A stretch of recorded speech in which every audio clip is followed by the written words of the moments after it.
Okay. Hey, Becky. So we have a special guest today, Miss Becky, joining us. Her and I have connected through our girl, Tiffany Peterson, inside of a couple different coaching programs. And I'm so excited to bring her here. I actually had the honor of being on her podcast. I'm like, oh, you got to come on mine, girl. So we just want to share just wealth and wisdom and just encouragement into you. And so today's topic is going to be great, and it's going to definitely impact you as you listen in. So I encourage you definitely to have pen, paper, something to write with. Come with an open heart as she kind of shares her wisdom with us today. And Becky, I would love for you just to share with us a little bit about you, what you're up to in the world. Hey, I'm excited to be here. I am was just so drawn to this strong and fit women of faith because faith is a huge part of my life.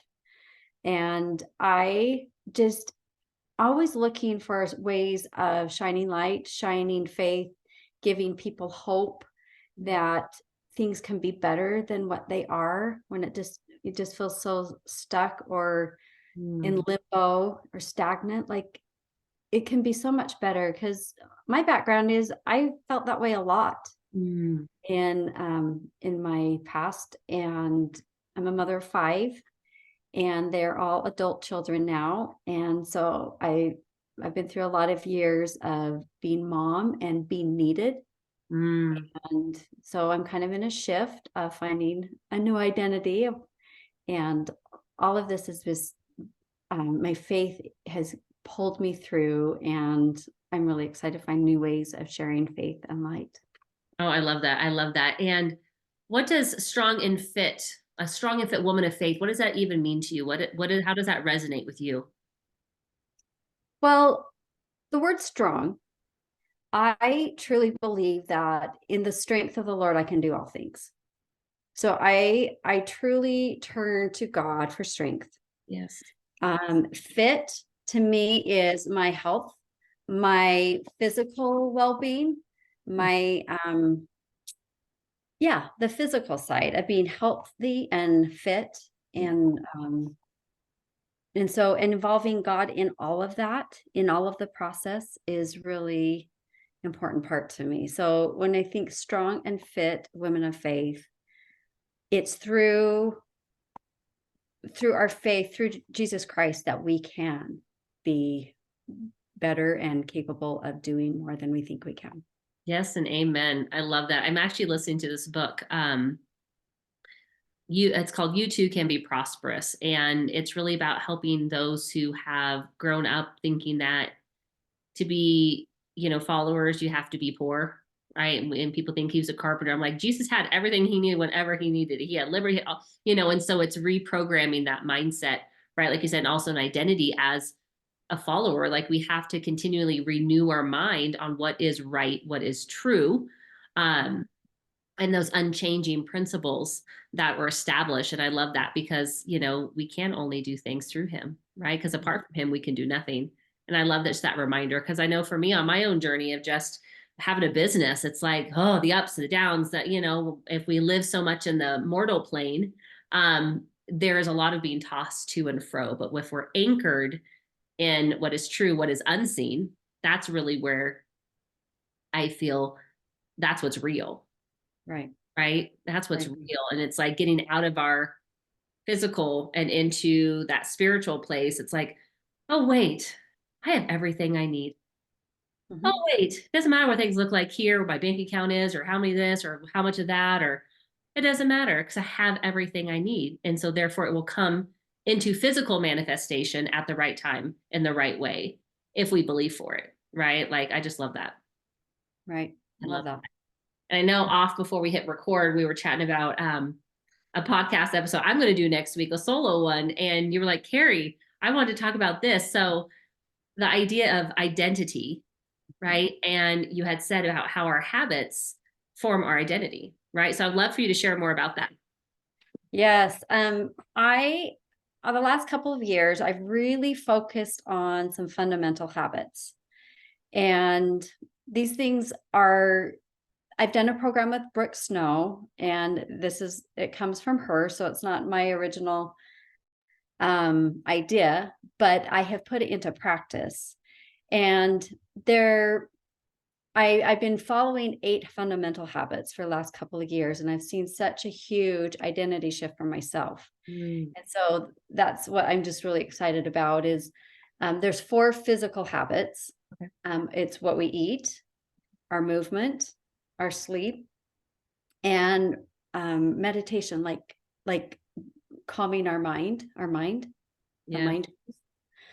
Um, and then there are some being habits, like being grateful, Mm, being present, being prosperous, that feeling of being prosperous, and being joyful.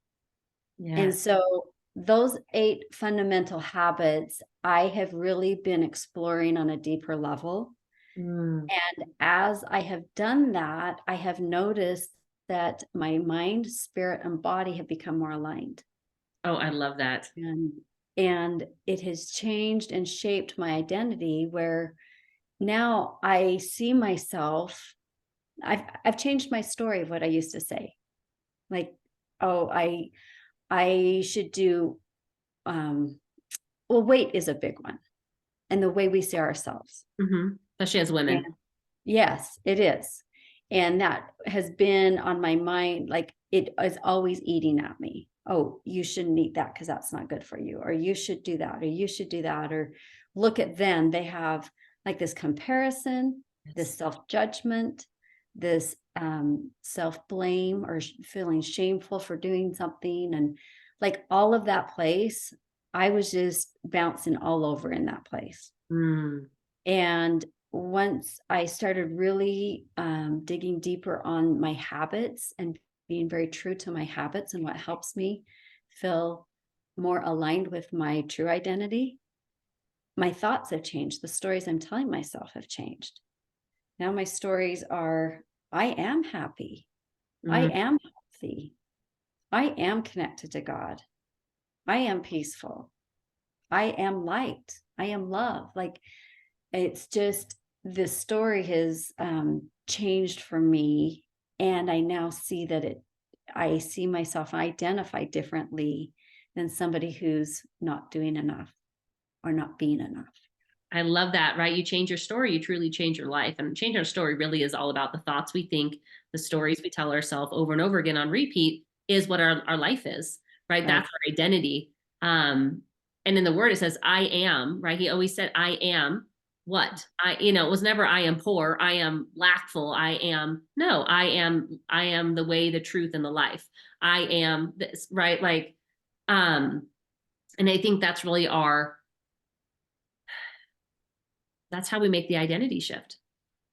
It is, and I that's where I that's where it came from for me is like Jesus Christ is love.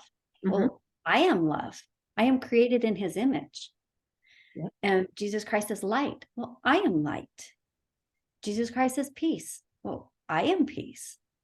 And there have been times in my life where I've felt a little bit of that, Mhm. or I thought I could, or I've seen other people and didn't really think that could be me, or I could um, be that be be that myself because there was so much other Other negativity. Yeah, stuff going up in the head. That's like you have that one thought, oh yeah, again, then it's like two more thoughts that counteract it, right? So it's this constant Yeah, battle, right, between the one good thought to the three negative thoughts. So the one good thought, so it's like take a step forward, you come back, right? That pendulum swinging. So right. what was I know you mentioned these 8 core habits that you have, and I wanted to point out too, it stems from that be, do, have.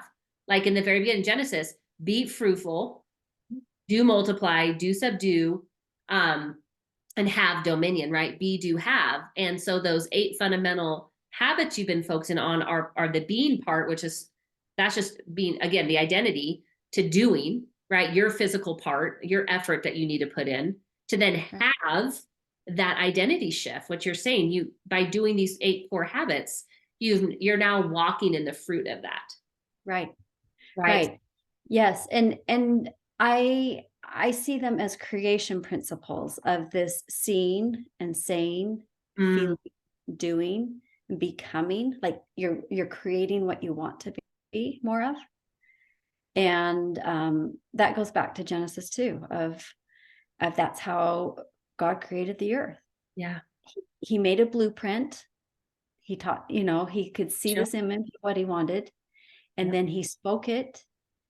And God and Jesus Christ, they created this earth. Hmm.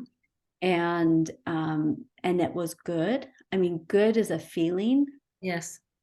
And then in the action turned in, they did the action, and the end result was something, well, that we have now, that we are so blessed and benefit from. Oh, for sure. And I love how you said that, because we have the blueprint. It's just, are we implementing the blueprint? Right. Right. We like Christ came as a pattern unto mankind. We are to do what he has done and even greater things. Right. Like, Mhm. that's mind blowing to me. It's like, say what? Like, I can do what? But then it comes back to, we have the power and the ability, we've been given that, but we have to exercise it. And we exercise it through our belief, right? Which is Right. faith in things hoped for and belief in what we can't see. So, and that's the hardest part, I think, for us as humans, is believing in that which we cannot see, which is faith, right? It's the unknown. And as human beings, our mortal brain is fixated to keep us safe. And we think Right. safety is in the natural, right? Because we can physically see it. If I have the water, I'll live, right? We think this is the living water versus the true living water where we'll never thirst. And I was like, so it's like that counterintuitiveness to our humanness, right? To really operate in that way. So I love it. I would love for you to share too, is how did you start implementing these 8 core habits? Did you do it all at once? Did you pick one and start implementing? How did you go about that? That's a great question. Well, I have habit trackers, honestly, a habit tracker that has all 8 of them, but that's overwhelming to me. Mm, And I did the creation coach certification program with Brooke Snow. And so we needed to track these for 200 days. okay. Well, that's overwhelming. And so what I did was, I had these 8 habits, and I would just take 1 week at a time. Mm, I would start on Sunday as my prep day, looking at these and just really evaluating, like the first one, eat, like nutrition. What is it my body really needs? So that week I tracked hydrating. mm, Am I really getting the water I need? And I would check it off if I reached my water. yep. Um, and move. Like, I just am such a huge proponent that we need to move 30 minutes every day. And if I can include that being outside, that adds that element of being present. Yes. And so I would just look at these habits and what is it I needed this week? And I use my Sunday as my reset day. I kind of reflect on what happened last week, and then what do I need to work on or improve this week? And Mm, Sunday for me is that's the day I worship. yeah. I worship God, and I would just really bring it to Him. And I feel like through this process, I was co-creating a healthy life for myself, Mm, and involving Him in the little details. And some weeks it didn't really, it's like planting the seed at the beginning of the week with yeah. the idea. And sometimes by the end of the week, that seed didn't grow. Mm, And that was okay. I was like, okay, so that didn't really work for me. What is it I really want? mm, So one example was with and 2-3 months into it, I felt like one week I wanted to cut out all sugar. So I did that for a week. I was like, that felt pretty good. Do I want to do that again this week? I did. And I found myself tracking for 3 or 4 months of not having sugar. wow. And that really gave me a chance to not beat myself up over it, Hmm. but really give my body a chance to see, how do I feel when I'm not eating sugar? And I still have the permission that if there's something really important or special or that I want, I have 100% permission to have it if I want. Mm-hmm. And in my tracking that day, I just didn't check it off. Yep. And that's okay. It's like before I would have beat myself up and like, well, now you're off track. So heck with that. You might as well just eat it all the time. Mm. But that's how I did all of them. Like, the exercise. If I missed a day of exercise, it's okay. There were other things that were more important. So And how did you make that shift in your mindset from going how you used to treat yourself of like, oh my gosh, look, you failed again. You said you were going to have sugar. You did. You said you're going to move. You didn't. How did you move from that critiquing, that negative critique of yourself to that permission-based grace? I think a lot of it came through one of my habits is meditation or breathing, taking time to slow down and breathe. And in that part of my core habits, like mantras, Mm. affirmations, I am healthy. I am doing my best. I have enough. Mm. I have, whatever was showing up for me, and just giving myself that grace and mercy. And when I'm co-creating with God, He covers that. I felt a different shift in that Yeah. as I took on His characteristics. I am love. Mhm. Well, He loves me whether I eat sugar or not. He loves me whether the number on the scale is approved by me or not. That's a You big know, one. So Yeah. it takes time, and I really see the importance of tracking it for 200 days. That's like 9 months, and our whole, um, cellular level, like, we can change anything in 9 months, and it's like the old self is gone. Yeah. Well, think about how long does it take to incubate and grow a baby? Yeah, Your yeah, gestation is 9 months. Like a lot can happen in 9 months from a seed to a live human being, right? Like yes, so a lot can happen in 9 months when you're intentional, yep, right? And create, like you said. right, I love that. yeah. So it's just what I was focusing on, and, um it really does matter the influences around you, and if you have people supporting you in Yes. your habits. Yep. Having the support and accountability is huge, and Mhm. having those that support you, but support you in the way that's going to help move you forward and not coddle you. Right. When, like there's those people that could be very supportive, but aren't necessarily helping you out of that comfort zone, right? Where Yes. we can stay if our default position is, oh, poor me. Look what I did. I should just eat the whole Ben and Jerry's pint versus I had, a quarter cup, whatever. Oh, Uh, honey, it's okay. Just eat it. It's no big deal. You know what I mean? Like right. having those people who are going to support you, that you share your goals, your desires, your intentions with, that help hold you accountable for Right. how you want to show up, not how Right. you used to show up, right? I think that's so key. It's like iron sharpening iron, like, or, where, what is it? I'm going to paraphrase here about like the three cord strand, like is not easily broken. Like, right. The more you have that are to hold you up, the less likely you are going to fall and break, right? There's someone going to be there to lift you up. Right. And if one isn't there, you've got two others that are backing that up. Exactly. And so to have those people for you, as well as you being that person for somebody else, is so powerful, I think. And I think we can neglect that. Like in Napoleon Hill's book, Think and Grow Rich, like he talks about one of them is like the power of the mastermind and really having key players in there that are going to support this overall thing, and that you're in it together, right? And that really speaks to that principle, I think, in the Bible. So it's so important to have that community, that connection, the support and accountability for sure. Right. Yeah. Yes.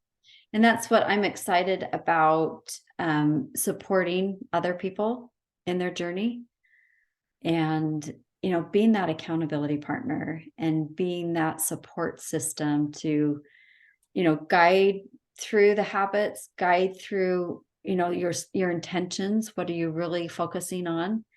It's not perfection, but it's progress. Yes. You're okay. You, Yep. whatever slip or failure or whatever we see ourselves in not being perfect, but that's okay because that's how we learn. Yes. And it's like, can I be better today than I was yesterday? Can I win 51% today? Right? Yeah. Because that's winning. You're over halfway. Like you were, instead of staying the same, like you got that one up. And especially I think when it comes to, for women with our health, our bodies, us as mothers, like again, the identity piece. Like you said, your habits shape your identity. And so how have you really seen that acted out or manifested in your life today? Your habits and your current identity. I just really feel like I see myself as a happy person. I see myself as a healthy person, and I see myself as connecting with people. I connect with God and I connect with people. And those are actually three mantras that I go through every morning. And I had mentioned that my years ago, I really struggled with those things. Mm, Like I I appeared to have everything. I appeared to have a nice home. I appeared to have a kind husband, a good marriage. I appeared to have be the mother of 5 kids who were successful and involved in lots of things. And inside I was so unhappy. mm, And I was confused. Like, how can I have everything and feel so unhappy and feel like such a failure? mm, And so I started on this journey of how, how can I find happiness? yeah. How can I find joy? And there's so many little, it's like an onion. There's so many layers and there's so many little things that came to me or a person that came to me at the right time, adding one more layer and one more layer. But I feel like this last year, and a lot of it through this Success Academy that we've been working on together, Tiffany Peterson, is I made that identity shift. Like, I am happy. I start seeing the things around me that bring me happiness. Mm, I start looking for the things that bring me joy. yes. I started a practice that for the be joyful of really feeling joy. Every day I'd write down 3 to 5 things that were joyful to me. Either they just brought me sheer pleasure or they were a meaningful experience. And I've done it for 2 years and I'm starting it again in 2024 because it's a habit I can't ever stop. Because every day, every night I stop and I say, what brought me joy today? Mm. And Mm. I write it down. I love that because you're focusing, again, you're focusing on the good in your life. You're focused on the good. And to feel good, to see good is to feel and see God, right? Like, I love that because again, it's that slowing down and you're practicing that habit, right, of being present Mhm. and being grateful. And Yes. you do that through recognizing, oh, I have it really good. I am prosperous. I am joyful. I am peace, right? Because you're seeing it and then therefore you're becoming it. Right. And as I go through the day and like I'd never painted my nails before, but I started painting my nails and I go through the day and I'm like, "Oh, that color just brings me so much joy." And I'm like, I felt joy for a split second. And Mm, I'll write that kind of thing down because, I was letting those things pass by me. mm. Yeah, it was just like a thought and let it go versus actually savoring it, going, oh, Yeah. To yeah, allow myself to actually feel the joy. yes, versus just an intellectual thought. Mhm. Yeah. Yeah. So it's been a big shift for me to see what I'm focusing on and focus on what I'm seeing. Mm, Because we can see things and let it go by, but when we truly focus on it and intentional, then I see it differently and it changes the way I feel about it. I love that. And I love these 8 core habits. I mean, they're fundamental for Mhm, anybody to truly have a thriving life in mhm. all aspects of life. It's again, what do we focus on? What are Right. we giving our energy to, our attention to? And is it the things that are going to allow us to live that abundant life? And if it's Yes. not, then it's time to change that focus. It's time to let go of the habits that have been hindering and to then start habits that are going to propel us forward to being that person that we know we're called to be and that we are already. We just have to recognize it, right? And practice that habit of recognizing it and acknowledging it and sitting in it. So then we start becoming that more and more each day. Right. I love that. Absolutely. I love this. I love this whole topic.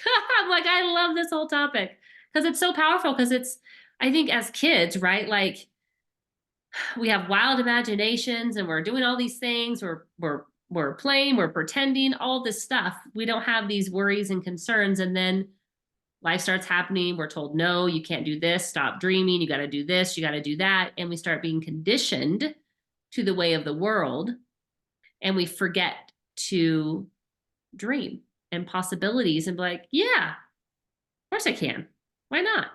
Yeah. Like I said, like, you have to be, like, become like little children in order to enter the kingdom. Like we have to have that playful, that imagination, that the possibilities alive in us and not putting all these conditions around why it can't happen, Right. and then giving God our like little shot glass going, here, can you fill me up versus the ocean, you know what I mean? Um, and so I just I love that. It's just again like going back to being a child, like having fun and Yeah. playing.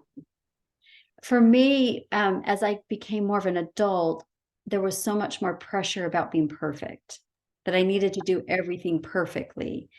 And, a child, they just do it. They just try and, like, it doesn't matter if it's perfect or not. Like, the consequences aren't huge. And as I became an adult, I felt like the consequences were huge. Yeah. And so I feel like that's one thing that I started trusting myself, that if I made the mistake, I'm not alone and God will help me. Mm, And if I make a decision and I go down that path, well, take him with me. God, how can we do this? Like, how can, will you be here and back me up? This is really something I want to try. Or um and so for me to take the perfection out of it was really big for me, to just kind of trust me, trust God, and that he can make things better than what I ever could on my own. yeah, I love that. And just ask that question, God, if I go down this path, will you be with me? And that's really asking, Lord, is this your will? And if it's Mhm. not, slam that door real fast. So I don't try to go down it, right? Like, and again, that's that surrendering of self, it's picking up the cross. But more importantly, it's like if we say we believe, are we actually operating in faith? Are we actually making it known that we do believe by our actions? Like, are we inviting God into this? Are we inviting God into our health? Are we inviting God into our finances, into our business, our marriage, dating, wherever we're at, in our parenting? Like, Lord, this is what I really want to do. Will you be with me in this, like you said, and back me up? Yeah. And Yeah. then moving forward, unless you feel that you're not supposed to, then there'll be something else that comes. Yeah. I know what it feels like when he stops me. Like, okay, that door's closed. Yeah. Okay, there's another way then, or another thing I hadn't thought of. Hmm. Like, let's go down this path. And so it's for me, it's been really a test of learning to trust, have faith in him. Mm, Not so much the faith in the outcome, like if it's going to be successful or not, but um, faith in him that he'll be there with me. And through the process, I'll learn things I need to learn.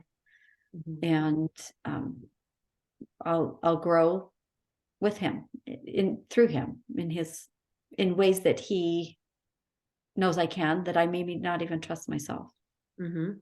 I love that because I think it's, depending on how those who are listening have grown up and the support they had or had not or did not have growing up and so forth. I know for myself, I relied a lot on me figuring things out And then I came to know the Lord later in life, about 31. And so there's a lot of years of conditioning of like, I had to figure it out. I'm the provider. I have to make it work. I.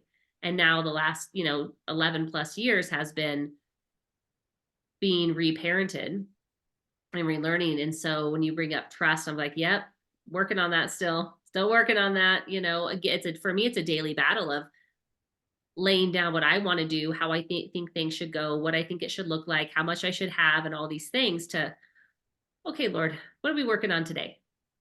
Where do you Yeah. want me today? Where does your love need me today? You know, Yeah. um, and trusting, like you said, that no matter what it is, he'll provide. Like Right. he's the unlimited supply Right. for every demand. So whatever demand comes our way in the natural, there's always a spiritual supply that's readily available to meet our physical demands if we so choose to see it and allow it to come in the way that he says is best, even though it may not look the way that we want it to look. Right. Right. I like to say if this doesn't work out or whatever, it's that if not this, then there's something better. Mm, yes. That that kind of gives me that permission to like, okay, this is really good and I like the way things feel or it's really comfort. Yeah. But if this isn't the way, I know God will give me something better. And it's not easier. And I might have to go through really hard things, Mhm. but in the end, it will be better because Yeah. he's with me. He's directing the ship. Yeah. And I love how you said that it might be hard because, most of us want to think about all the good, happy, fluffy things, right? But we don't think about the other stuff in the Bible that talks about his wrath, and we need to be in fear, which is not like, oh my gosh, cowering, but like, no, like you are like in control of everything. You hold everything. Let me honor and respect you out of, from there. But we are guaranteed trials and tribulations. We're guaranteed to experience hard things, Mhm. but it's for our good. We may not see it in the moment, we may not see it in this lifetime, but it is for our good or for the good of everybody attached to us. Like, right? Like a lot of things maybe we've gone through, experiences, hardships, horrific things. There has been beauty that's come out of it that's attached or to somebody else's life, right? Somebody else might have come to their faith because of it. They might have changed their course in life because of what they witnessed you go through and how you handled it, right? Mhm. Like, I think that's just that thing. There was, I was reading a book by Florence Shin, The Game of Life and How to Play It. And there was a quote in there that really stood out. It was, faith knows it has received it and acts accordingly, Mm. right? Like if you ask in faith, you ask in his name, in his will, you will, if you believe, you will receive it. So then if I know I've received it, then how am I going to show up and act? If I know that the Lord's going to be with me in my health journey, am I showing up and acting accordingly? Or am I going, oh my gosh, nothing's working, right? Like we fall back into that negative mindset, or that disempowering place, or are we in a place of expectation and confidence and in power and authority that we've been given and walking in our assignment? Right. Yeah. Right. I love that. Staying in that empowerment, that positive, that place that is momentum, like that, just, yeah, on that positive side instead Yeah. of getting in that spiral. I think Tony Robbins said, like, what is going wrong is always available, but so is what is going right. And it's like, you get to choose what you focus on, and what you focus on will determine how you live your life, Yeah. the short time we have, because it really is short. But also, we have to remember what we do with this life will impact what's to come. And so, Right. are we showing up? Are we using our gifts and talents? Like I read the parable of the talents almost every day. And that reminder, am I sowing the seed to Right. bring a multiplied return back to the Lord? Who said it? It's on a podcast I was listening to, and he was saying our talents are God's gift to us, but what we do with those talents is our gift back to God. Yeah. And I was like, oh, right? Like, are we digging a hole and burying what we have and just playing it safe and like, oh, I don't want to put myself out there, what if? Or it's Right. like, no, I'm going to sow wherever I'm at. I'm going to add value wherever I go using the gifts, the knowledge, the resources, the connections, the money, whatever, to Mhm. keep furthering this and sowing things. Yeah, and that brings kind of in my mind, this comes back to those seeds that I plant, like, once a week, like, okay, if I'm focused on these 8 habits because these help me stay in my true identity and my best self, I'm showing up better in these when these 8 things are aligned, then, those it's on a weekly level, I'm like, "Are these seeds good? Are Mm, these the seeds that I want to keep watering and nourishing, or is there a little tweak that I need to have?" yeah. And so I feel like where I am right now has been through a lot of testing, a lot of planting, a lot of nourishing, Mhm. and keeping the good ones, throwing the bad weeds out, the ones that aren't nourishing me. And the results for me are I not that I was trying to lose weight, but I feel like the energy has just relaxed, and, like, my body just feels more in alignment and more true to what my size should be, Mhm. and, um, I wasn't really looking for that outcome, but because my identity changed, I feel like my process has changed and my outcomes have changed, Mhm. and that's from Atomic Habits of James Clear of the 3, behavioral changes that are possible. I love it. And, I feel like I had always been focusing on what outcome do I want? Well, what's the process I'm gonna do? And then I'll feel happy. Mm, And so that's where that whole shift came for me is, well, if I start with feeling happy and aligning my habits with things that really bring my best self out, mhm. it kind of dictated what process. And then it has resulted in just feeling more aligned. I feel more abundant. I feel more prosperous. I feel happier. Mhm. Just kind of lining that up. And, um, you know, life is a long time. I might get back to another place where I feel down or discouraged, but I have a system now. I have a plan. Yes. I know what works for me. Mhm. And I love And that. And that permission also to make the adjustments, right? Like the weeds always return, as Tiffany says, right? The weeds always return. But when you're in the garden cultivating it and standing vanguard and watering it and nourishing the soil and the seeds that are planted, you see those weeds quicker and are you able to do. cut them out faster, right? So again, that's an analogy for our thoughts. So when we're practicing the habits and the efforts and we can get, oh, wait, where'd that thought come from? Huh. Oh, okay. Nope. I am this. I am that. Oh, no. When you focus back on that mantra, those affirmations, right? To anchor yourself back in, and those weeds don't have time to really take hold. They start to sprout and you pull them out before they come to full grown ragweed or whatever it is, you know what I mean, that tries to take over and choke out the seeds that you've planted. And so, like you said, it takes time in the beginning, but I think the most important part is we just have to start. And then starting from that place of being, who do I want to be? How do I want to feel? And what helps me to feel that way?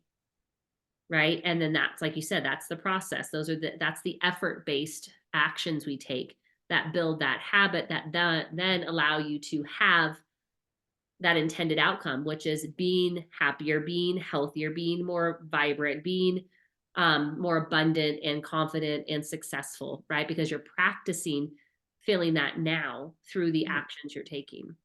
Right. Yeah, we tend to flip it. Like I know I used to always think like I'm outcome based. Okay, well, I want this. So what do I need to do in order to have that? Right. Versus it really has to start with who am I being? Right? Mhm. Someone who has this outcome, well, how is she behaving? What are her thoughts? What are her actions? What are her Right. habits? And am I doing any of that? Right. If you're not, guess what? Just because you want it doesn't mean you're going to have it. Right? Or we might achieve it and then it's gone. Or we're a fear of losing it because we really haven't changed our identity, right? Who we are being, Yeah. or being that person. So the identity piece is huge. Right. It is. It's big. And then again, starting those actions, those efforts, and building the habits that then support who you want to be, that then give you the outcome of being that person. Yeah. I love it. You're a living testimony to it. So God's not a respecter of person. Therefore, if you can do it, anybody listening can do it. So I love that. I would love for you to share too where's the best place that those who are listening in can get connected with you to learn more about what you're up to in the world. I know you have the podcast, so I'll definitely link that in the show notes. Yes, I started a podcast. It's called Shine On Podcast. And I invite a guest on to share their story of how they have seen and felt the light of Christ guiding them. And I I feel like all of us are somewhere, whether we are looking for the light because we're in a dark place. And once we have found the light, it's our responsibility to share the light with others Mm. and help somebody else. And so that's kind of the basis of my Shine On podcast. But I'm on Instagram at Becky Schettler Coaching and on Facebook, Becky Schettler. And I have a website, BeckySchettlerCoaching.com. And I teach the fundamental habits. And I just love being the cheerleader, help the accountability, and working together with people to help be their best self and help them shine on. I love that. I love it. I love it, love it, love it. We will definitely link everything that she shared in the show notes. You guys can click and get over there and get connected to Becky. Go follow her. Go start listening to her podcast and really get connected. And Becky, I just want to thank you for being here and just sharing your light, your wisdom with all of us. I know it's definitely blessed me and blessed those who have heard it. Thank you. Thanks for having me.